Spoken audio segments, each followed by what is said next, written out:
I'm David Marchese. And I'm Lulu Garcia-Navarro. And we're the hosts of The Interview from the New York Times. David and I have spent our careers interviewing some of the most interesting and influential people in the world. Which means we know when to ask tough questions and when to just sit back and listen. And now we've teamed up to have these conversations every week.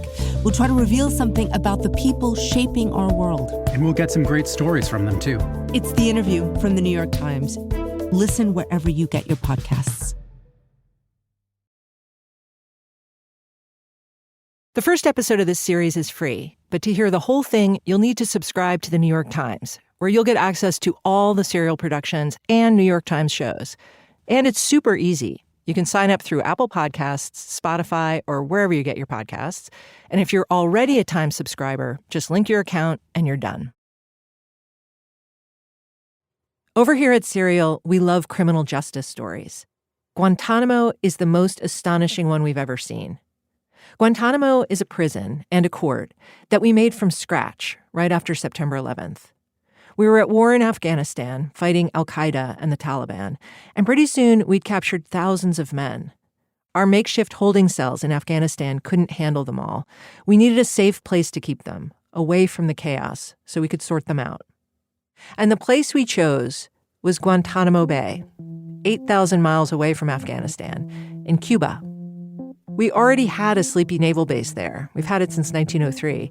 There's plenty of room, and this part was crucial. The Bush administration figured because the base was in Cuba, on foreign soil, the prisoners we delivered there wouldn't have access to U.S. courts. That was the innovation. We wanted leeway to hold these guys for however long we wanted, and mostly we wanted to interrogate them however we wanted, to find out what they knew, especially about al-Qaeda. Because we didn't know a ton about al-Qaeda back then, and we were petrified they were about to blindside us again. So that was the idea. Guantánamo wouldn't be a traditional POW camp. It'd be a new thing, with new rules. The problem, well, there were many, many problems. But the problem that dogged Guantánamo the whole time, and which became apparent pretty quickly, was that these weren't the guys we thought they were. All told, 780 Muslim men and some boys were held at Guantánamo. And even the ones who were Taliban or al-Qaeda, they were overwhelmingly low level, like foot soldiers. Other prisoners, we never figured out exactly who they were or if they posed a threat to us. Our intel wasn't so hot.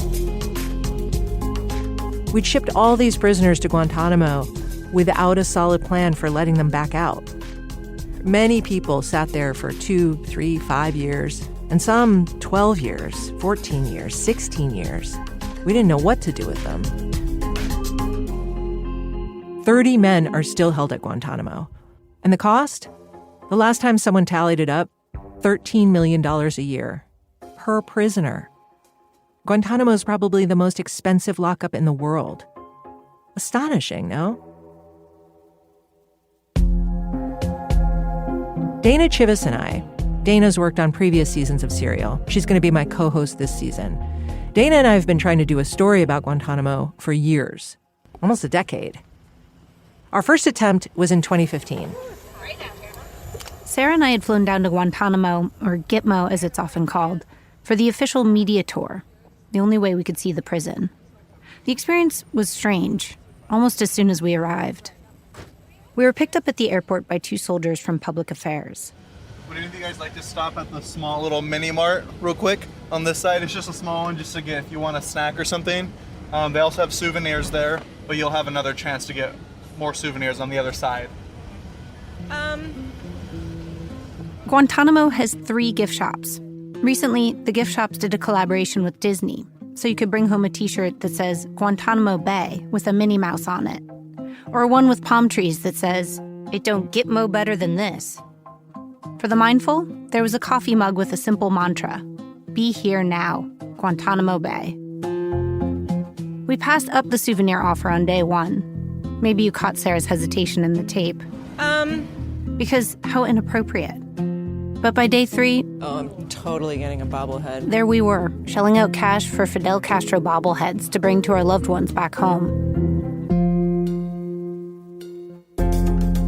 To be at Guantánamo is to be worn down into a if you can't beat 'em, join 'em posture. It's a company town. A company is the U.S. military. Everything in the town belongs to the U.S. military. The car wash, the high school, the bowling alley, the Ground Zero paintball range. And of course, the story of Guantanamo that they tell you at Guantanamo about what they're doing. That also belongs to the military. Our mission today is to provide safe, humane, legal, and transparent custody of the detainees here. They didn't talk about the history of the prison, why it's here, what went on here, who's still being held here. They talked about the mission, and they kept it tight, from the camp commander all the way down the chain. Our public affairs escorts, a medical officer, a guard. Safe, legal, transparent care. Safe, legal, humane, and transparent. Legal, transparent care and custody of detainees. Care and custody of the detainees. Providing compassionate care for these detainees. Transparent care, custody, and control. The UN has said the treatment of the detainees at Guantanamo is, quote, cruel, inhuman, and degrading, and that their detention and past torture are violations of international law. But at the prison itself, what we heard from our military tour guides was about how well cared for the detainees were. They can give their own clippers, toothpaste, soap. They also get some snack type items based on their compliance. It's not that anyone was unprofessional or impolite with us. The soldiers we spent the most time with, the public affairs escorts, were considerate hosts, picking us up a little after 6 a.m., engaging in small talk. Sarah and I spent a lot of time oohing and aahing the sights they pointed out. Look at the color of that water. Yeah, it's amazing. Commenting on the weather. It's really, really, really hot. It's Afghanistan hotter, I'm sure, right? Yeah. Volumes hotter? Well, yes, volumes hotter. While behind us sat 2 prisons housing 122 men, the vast majority of whom had been there for more than a decade without charge. It's beautiful. Look, this is so pretty. Like a garden.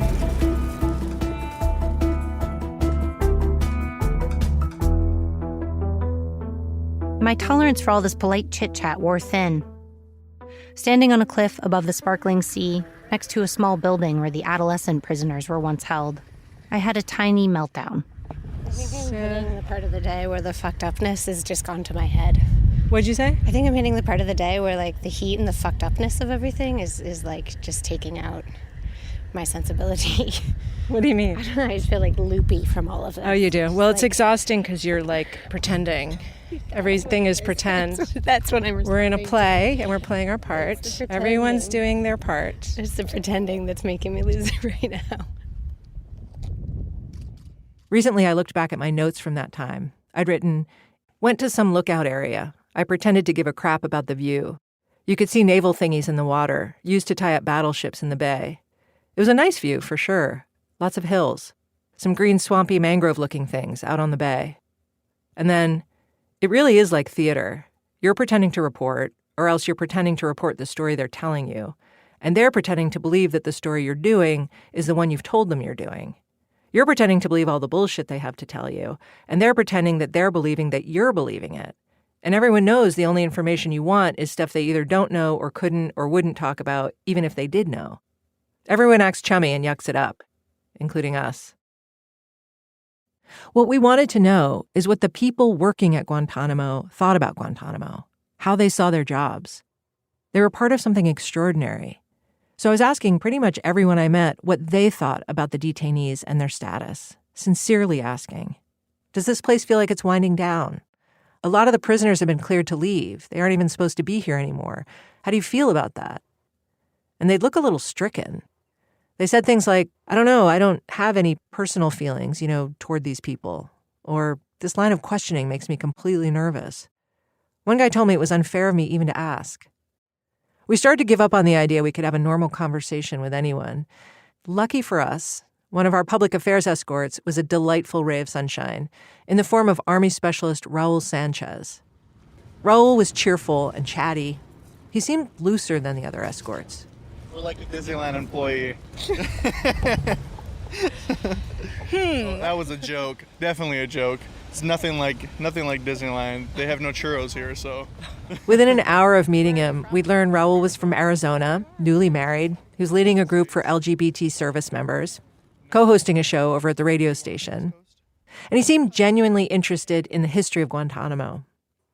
So after a couple of days, I pitched my question to Raul. Raul, I said, some of these guys have been cleared to leave for 4 or 5 years now. And yet all around us, there's this massive apparatus to sustain their confinement. Do you ever struggle with that idea? I never struggle with the idea,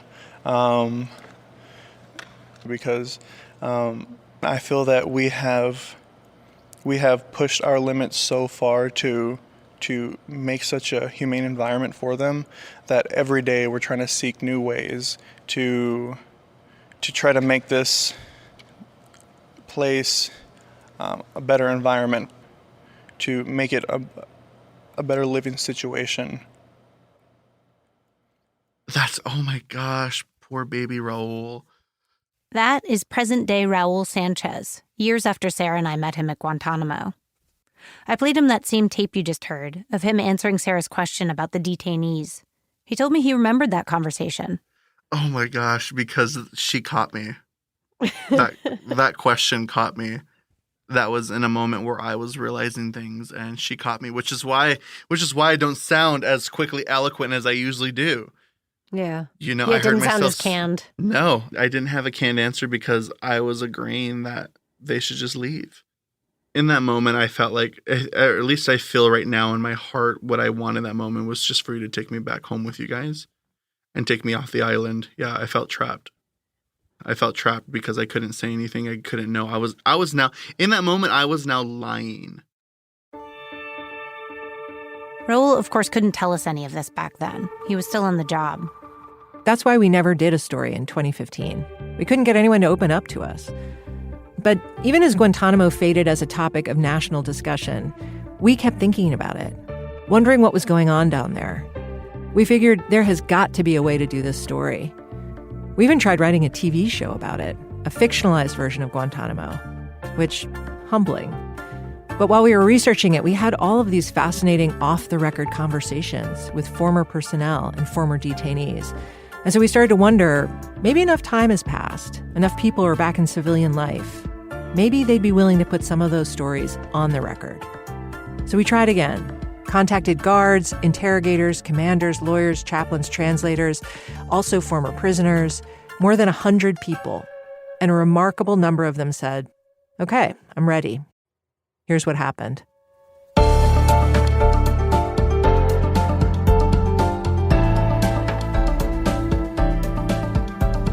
There's been great journalism about the legal maneuvering to justify Guantanamo and about the detainee abuse, and about the politics and policy. But what we were after were the insider stories. A history of Guantanamo you could only get from the regular people who went through it, the people caught inside a justice system that at its core was made up. What were they thinking? If they could speak as themselves, for themselves, what would they say now that they couldn't say then? A lot, as it turns out. From Serial Productions and the New York Times, this is Season 4 of Serial, Guantanamo, one prison camp told week by week. I'm Sarah Koenig. And I'm Dana Chivvis.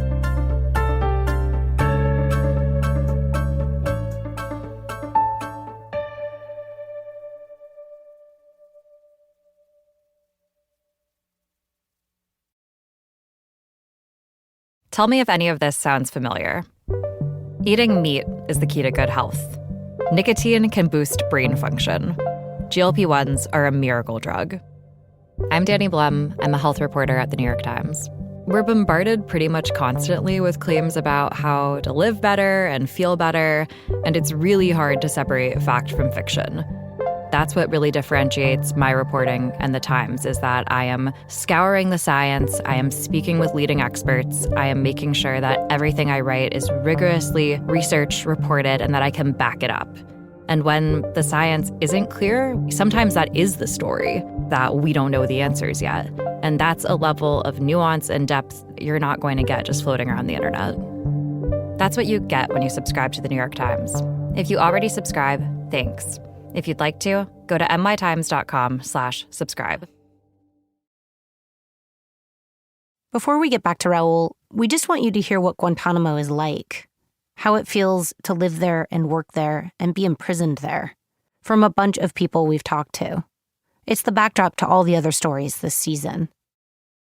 For example, maybe you have an idea in your head of what it's like to work at Guantanamo. Put that aside for a second. I mean, I love Gitmo. Like, it's La La Land. Jake Meyer was 25 when he arrived at Guantanamo to work in military intelligence. You know, you're on 42 square miles. You've got like 5 great beaches. You know, it's always summer. You don't have much to worry about. You know, like, there weren't any worries. You know, I didn't pay any taxes. I didn't pay any rent. You know, if you wanted to go scuba diving after work, I mean, you could be at the beach geared up and in the water in 20 minutes. Guantanamo, for years, was portrayed as a key component in the war against terrorism. But it also happens to be on a Caribbean naval base, stocked with booze. I partied my ass off in Gitmo. Everybody's in good shape. Everybody's looking good. Everyone's tan and hot. Everyone's drinking and young. Massive amount of drinking. Massive amount of partying. I mean, just everyone was getting drunk and getting laid. And then the Puerto Rican National Guard. Oh my gosh, they had the best beach parties. Thousands of young, fit soldiers and sailors. For some of them, it's their first time away from home. Guantanamo is where they've landed to come of age. I talked to one guy, Patrick, who was on the prison's quick reaction force. It's kind of like a SWAT team. He turned 21 at Guantanamo. He started his deployment trying to hit on women in bars, but ended up falling in love with another man, a sailor. They had to sneak around. What would you do together? What types of activities would you do? Or, like, where would you go to Lots just be of alone? sex. Okay. You asked, and I felt if you felt the need to ask in that way, I'll just be explicit. I asked the question, and I heard myself asking. Sexual activities. Right. Okay. Activities of a sexual nature. Sexual activities. Okay. Where? Never mind. So it felt very like college-like, without it being, obviously, the next day wasn't classes, it was Gitmo. Remember, the original purpose of Guantanamo was to get fighters off the battlefield, out of the way, to a place where we could question them. Guantanamo was a hastily built intel factory. Chaos. Simply put, it was chaotic. Well-meaning chaos, but chaos nonetheless. That's Paul Rester. He oversaw the military's intel shop at Guantanamo in the early days. When he first got there, Guantanamo was already crawling with people from 3- and 4-letter agencies: CIA, FBI, DIA, NCIS. Some were seasoned al-Qaeda investigators. Others were fresh out of Army intel school. All were competing for access to the detainees. To streamline the scheduling, they teamed up. 3 interrogators, plus an interpreter. So that's 4 people trying to interrogate a single detainee. At the same time. They're all sitting in a room together. At the same time. And oh, by the way, the only person in the room that's got any area studies knowledge of what they're talking about is the detainee. I try to explain everything I can. Omar Deghayes, a former detainee, was picked up in Pakistan. And try to persuade them that we're not the people they're looking for. For him, and for a lot of other detainees who didn't know much or anything at all about al-Qaeda, the interrogations were maddening. The same questions over and over again for months, sometimes years. They'd say, "I've already answered that. Go back to the file." Or they'd stop speaking at all. The American strategy could be mystifying. Another guy, Murat Kurnaz, he was 19 when he was taken to Guantanamo. He said he had this one interrogator who kept talking about the time he spent in Germany, where Murat's from. He told me a lot of stories about his life, and it was really boring, but he told me lots of stuff from his hashish, using hashish and stuff like that with young German parties, and a lot of crazy stuff. But Did you say anything? Did you just sit there and listen to it? Yeah. I couldn't go away. I had shackles on the ground. I was locked to the ground. I couldn't stand up. Yeah. In the beginning, the detainees didn't have a choice about the interrogations. They were forced to go. That's what made Guantanamo Guantanamo. To do what we wanted to do there, we ended up breaking international law, sidestepping the Geneva Conventions, which give certain protections to prisoners of war.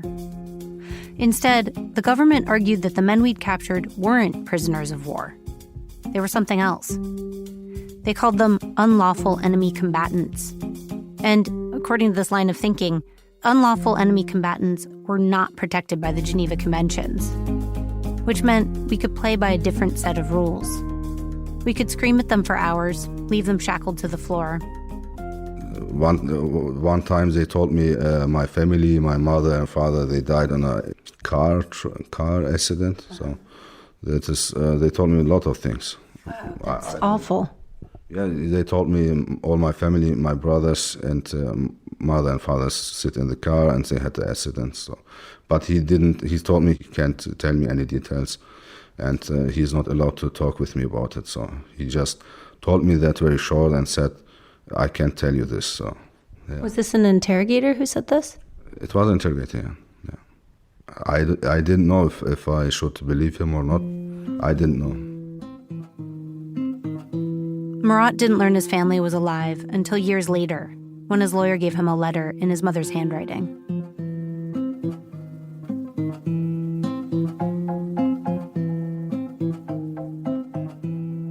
Unlike normal American prisons, there weren't huge divisions among the inmates. They were from all over the world, Afghanistan, but also Arabs from Saudi Arabia, Yemen, Libya and Morocco, Kuwait, Tunisia, Sudan. There were a few Europeans, 2 Australians. Those guys tended to be released first. They spoke different languages, which is a barrier in the beginning, but then they started learning each other's languages, including English. They were Muslims. They'd all been grabbed in the same conflict. Omar Dagais said they knew who was al-Qaeda. Of course we knew who was Qaeda, and they were obvious because they spoke the way they spoke, how they communicate, even inside they had a different system. By and large, everyone got along. The abiding antagonism of the cell blocks was between the prisoners and the guards. Often the guards would come in hot, hostile, or scared. They'd been told, like the rest of us back home, that these were the guys. These are the men who attacked us on 9/11. But after a while, some of them would start to doubt. A former guard who worked in the blocks in the early years, he said by the end of his tour, he could differentiate among the detainees. He was like, wait a minute. This guy right here, yeah, he's probably legit a horrible person that has either killed or caused people to be killed. This guy over here doesn't know shit. He just sits in his cell and cries and wants to go home. After 9 months or a year, the guard unit would rotate out, and the cycle would start over. The prisoners had different strategies for getting through. A former detainee from Yemen who goes by Danny, he spent 14 years at Guantánamo. I'm very optimistic there. I always like looking at the sunlight and bright side and try to make from lemon juice and everything. But it was so hard, so harsh, so mean. If you protested or provoked, you risked all manner of physical abuse, including being trampled by a team of guards in riot gear. Some detainees, Omar for instance, fought back. Omar figured, I'm going to get my ass kicked regardless, so I might as well make their lives harder. He remembered after one particularly brutal confrontation, Omar had a bad eye, and he said a guard had gouged it. And afterwards, they put him in a new cell where he could see his reflection. Omar said he hadn't seen himself in a long, long time. They had like an iron mirror. It wasn't a mirror, it was like a round thing on the wall. And it was the first time I saw my face and I saw how my hair went like completely white, my chest was white. My eye was like, I was shocked to see my eye was completely white. It's like shocking.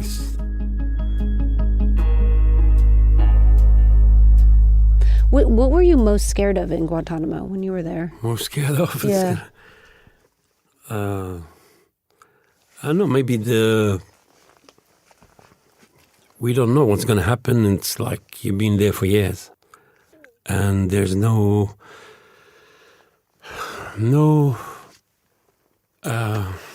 foreseeable outcome. There's no, like, how long am I going to stay in this prison? I don't know. It's crazy. There wasn't a logical system how people are released and why and what. And it's mostly nothing to do with the law, nothing to do with what went on in interrogation. It's more to do with other politics outside prison. Guantanamo, the prison, wasn't built to last, and nobody wanted it to last, but nobody could manage to shut it down. Even President Bush, whose administration started Guantanamo, he talked about closing it less than 5 years after it opened. Didn't happen. Next came President Obama in 2009. He was going to close Guantanamo within a year. Congress blocked that plan. Guantanamo was a beast no politician wanted to touch. And the military couldn't empty it out either. We'd hoped to put a bunch of people on trial for war crimes, but most of them we couldn't even charge, much less convict. The evidence we had was too problematic, or we'd abused them too badly, or they were too small fry, not worth the effort. We tried other ways to sort them, to determine which detainees posed a threat and which ones didn't. But the people who did get cleared for release or transfer, a bunch of them, they still couldn't leave. We had nowhere to send them. Couldn't send them home. We considered their governments too unstable. Couldn't find another country to take them, refused to take them in ourselves. A decade in, and we were all stuck. And so began the languishing of Guantanamo. Jake Meyer, the intel analyst, he first got to Guantanamo in 2005. The op tempo was high. Everything was moving. Like, you were a part of something big. So you're caught up in the momentum. You're caught up in, this constant intel collection, as fast as you could get it. 6 years later, he came back. Totally different story. By then, 2012, the intel mission, Guantanamo's primary mission, was pretty much done. There were about 170 prisoners left. We'd gotten whatever we could from them. The beehive energy of the place had dissipated. And there's a lot less people there. It's like a ghost town. So, the party moved on, I guess. And, everybody was kind of just like, what is going on now? There's just this feeling of everybody's just like, why are we still here? The majority of prisoners were living communally in a new modern prison by this point. They had access to movies, books, CD players. They did art projects, made fantastical things out of cardboard. They could finagle special items from the Nex, the big store on the base. Interrogations were optional, and one former detainee told me, kind of pleasant. But the perks didn't obliterate the facts. President Obama's second term had begun, and Guantanamo stunk of permanence. In early 2013, the detainees began a hunger strike, which grew and grew, attracting attention all over the world. The hunger strikers' message was the same as ever. Either charge me with a crime or let me go. And that's pretty much how things were when Sarah and I got to Guantanamo in 2015 and met Raul. The prison was maybe closing, maybe not closing. And there were 122 men still there, with no idea of when or if they would ever leave.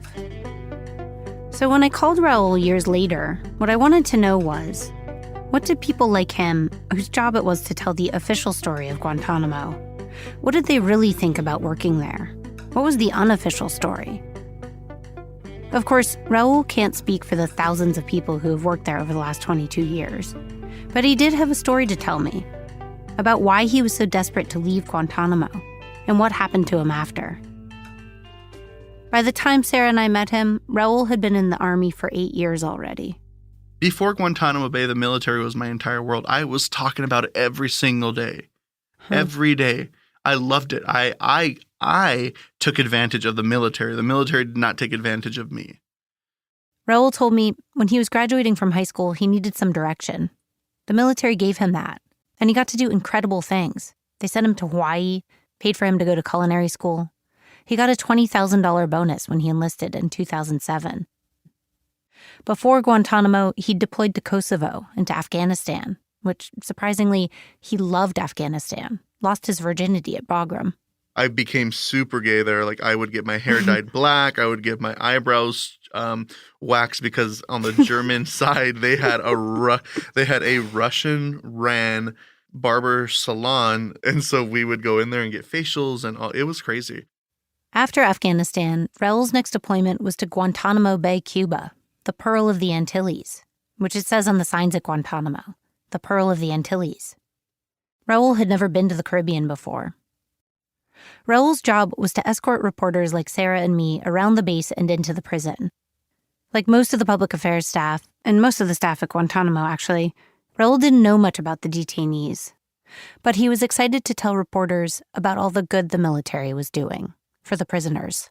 I was so excited for you to come out there, for Fox News, for BBC, for Al Jazeera News to come, so I can share the message of what we had to do as a military, and that we were going over and above as if we were some, Salvation Army, and that we are there to keep them safe and to send them back to be with their family. Mm-hmm. And that's what we're doing. We are humanitarians here. That was my belief. That is what we were fed to be told. That is how we talked about it. That is what we believed. But the job was really stressful. And not just for the public affairs staff.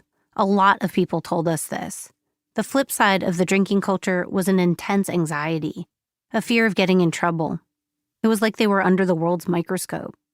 Sometimes the detainees would tattle on the guards. Sometimes their own leadership would go after them. Slip-ups, mistakes, and boneheaded decisions that would normally be handled with a slap on the wrist could wind up in Article 15 proceedings at Gitmo. Raul told me he preferred the fear and anxiety of Afghanistan. At least it was fleeting. At Guantánamo, you're like on edge the entire day. You can't really think. You can't be productive. And that's what was happening there. The public affairs staff especially were in a tricky position, caught between reporters who were notoriously impatient with government public affairs types and their own commanding officers who were watching their every move to make sure they didn't say too much or the wrong thing. So they kept to the safe harbors of their talking points. Present-day Raul demonstrated for me. For instance, if a reporter had asked, "What percentage of prisoners are hunger striking right now?"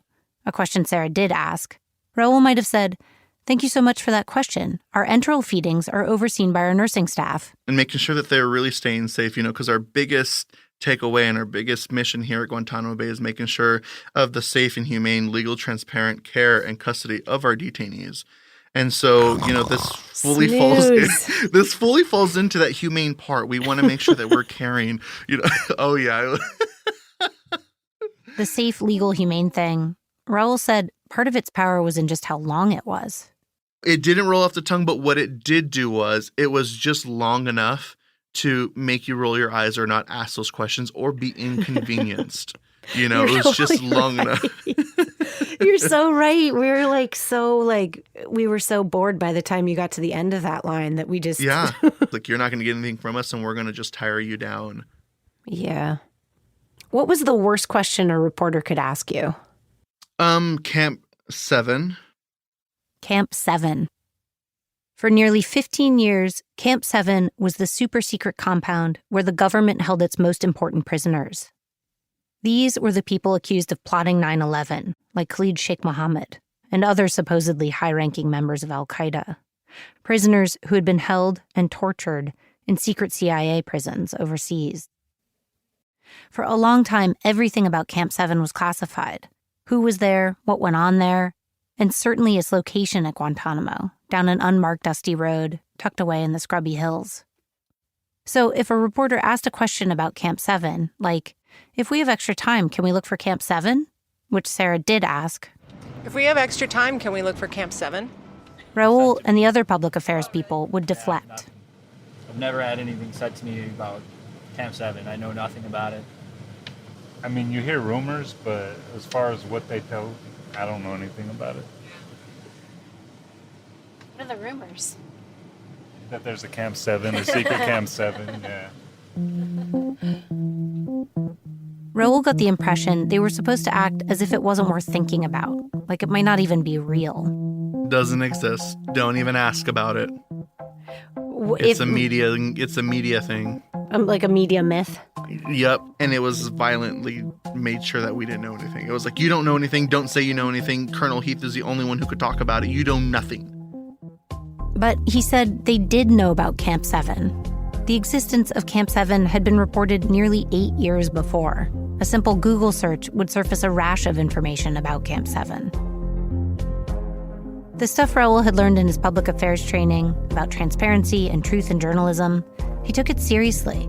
But now he was starting to feel uncomfortable. We didn't have this experience of being shady. We didn't have this experience of, telling lies. There was a point where we all were so drained that's when a lot of us signed up to do that secret mission that I told you about. The secret mission? After the break.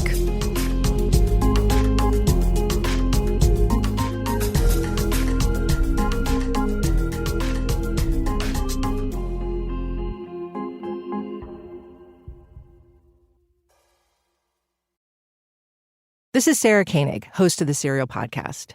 If you're already hooked on this show, then maybe I don't need to say anything else here except if you want to hear the rest of it, subscribe to the New York Times. The end. But for those of you who have questions, chiefly why? Why do I have to pay for this? I'm glad you asked. If you've listened to Serial shows, you know our stories are inventive and expertly reported. Nobody makes them like we make them. But to make them like we do, it's pretty expensive. You need producers, reporters, editors, sound engineers, fact checkers, not to mention the software, the computers, the travel costs, everything. The way we used to pay for all that was with ads, which, great. But unfortunately, ad sales aren't always reliable, and we just can't cover the full cost with ads anymore. So that's why we're asking you to directly support us with a subscription. With a subscription, you get a lot. You can listen to the entire Serial archive, all our previous shows, plus early access to our new shows, and all the other shows and bonus content produced by New York Times Audio. There's an audio-only subscription, or if you want to go big, which I recommend, you can subscribe to all of the New York Times and get access to all the great journalism, plus the games, cooking, Wirecutter, the whole thing. So please, subscribe to the New York Times.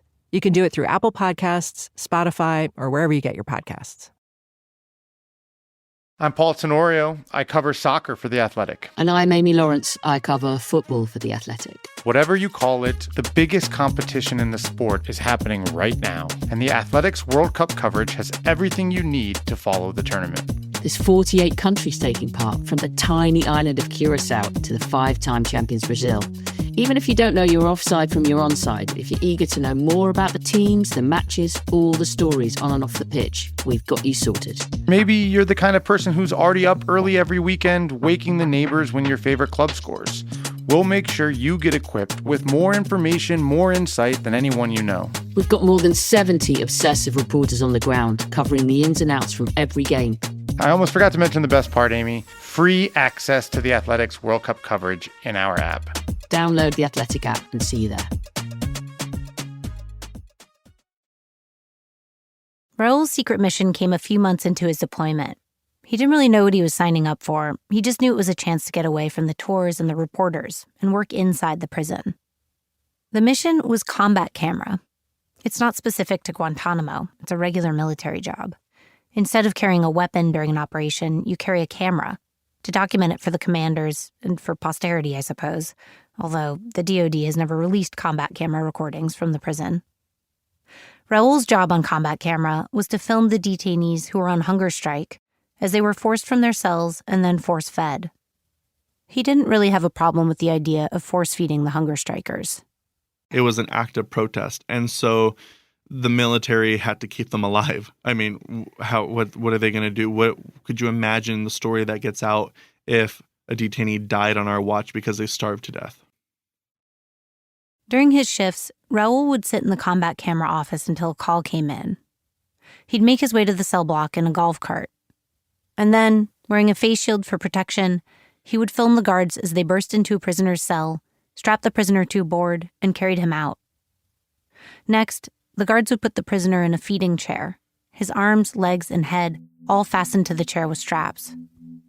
Once the prisoner was secured and couldn't move, the medics snaked a feeding tube up his nose and down his throat into his stomach, and pumped the Ensure or whatever nutrition drink they were using at the time into his body. Raul filmed the whole procedure. Sometimes, as the prisoners were being force-fed, they would speak directly into his camera. They would talk. They would be like, why am I still here? Can you send me home? I don't want to be here anymore. I'm just like you. I have a son who's your age. And there was a certain one that would always talk to me and talk at me because he was used to combat camera. So he would talk at me and tell me to save him and to show those videos to the public. And yeah. I think in the moment, I was just very numb to it. At that time, I was just numb to it. But he says he kind of had to force himself to be numb. A vague unease was floating around in his psyche.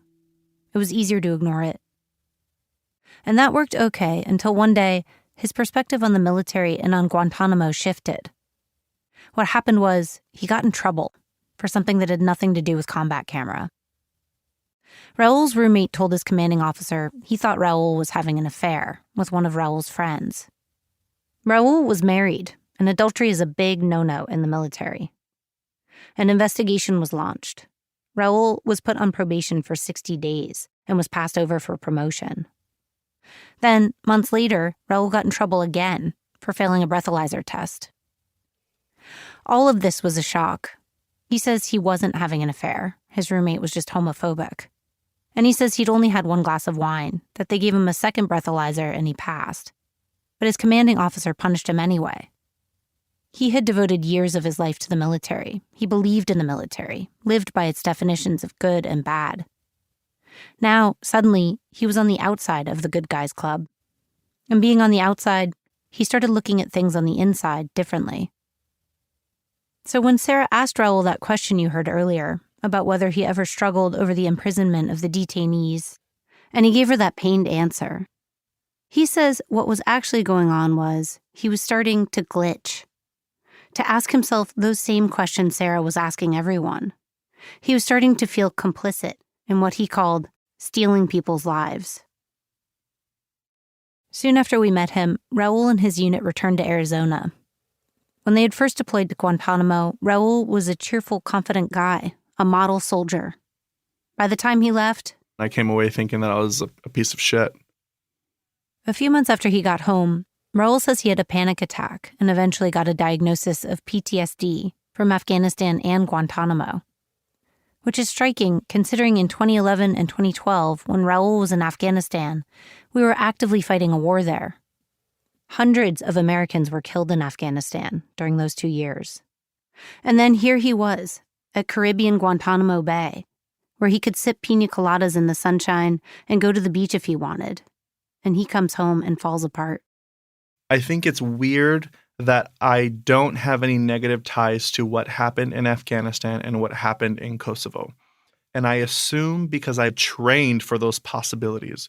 We have a simulation of what it's like to be flipped over in a truck sideways and upside down, and you have to navigate yourself and unbuckle yourself inside of a Humvee. Like, those are the trainings we do.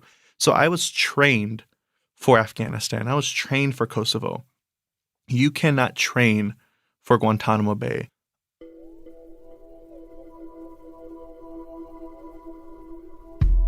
You cannot train for a thing if you don't know what it is, if the people around you aren't being honest about the whole trembling heart of the endeavor.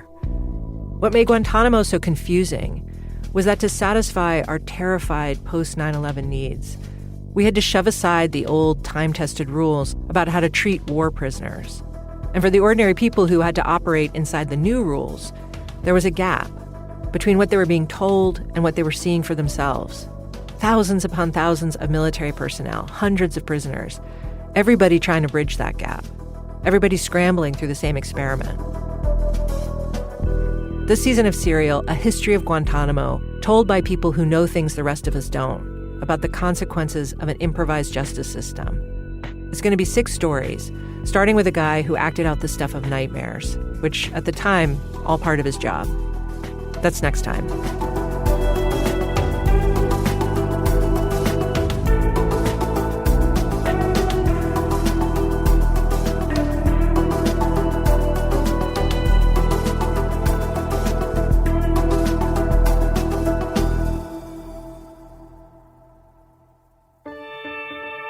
Serial is produced by Jessica Weisberg, Dana Chivvis, and me. Our editor is Julie Snyder. Additional reporting by Cora Currier. Fact-checking by Ben Phelan. Music supervision, sound design, and mixing by Phoebe Wang. Original score by Sofia Deli Alessandri. Editing help from Alvin Meleth, Jen Guerra, and Ira Glass. Our contributing editors are Carol Rosenberg and Rosina Ali. Additional research by Emma Grillo and Amir Kafaji. Our standards editor is Susan Westling. Legal review by Elamine Sumar. The art for our show comes from Pablo Delcan and Max Guter. Additional production from Daniel Guimet. The supervising producer for Serial Productions is Nde Chubu. Our executive assistant is Mac Miller. Sam Dolnick is deputy managing editor of The New York Times. Special thanks to Katie Mingle, Alyssa Shipp, Anita Badajo, David Kestenbaum, Elizabeth Davis Moore, Nina Lassam, and Michelle Shepard.